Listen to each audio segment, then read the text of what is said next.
National Weather Service in Mount Holly, New Jersey has issued a severe thunderstorm warning for southeastern Somerset County, north central Monmouth County, Middlesex County, until 6:45 p.m.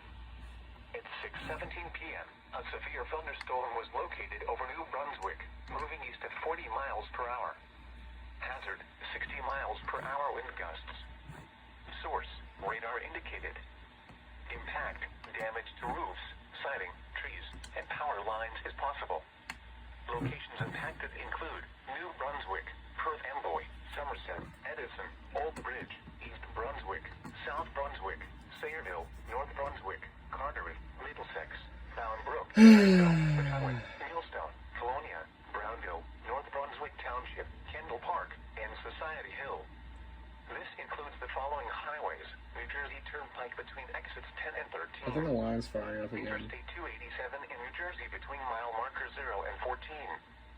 Garden State Parkway between mile markers 116 and 134. For your protection, move to an interior room on the lowest floor of a building.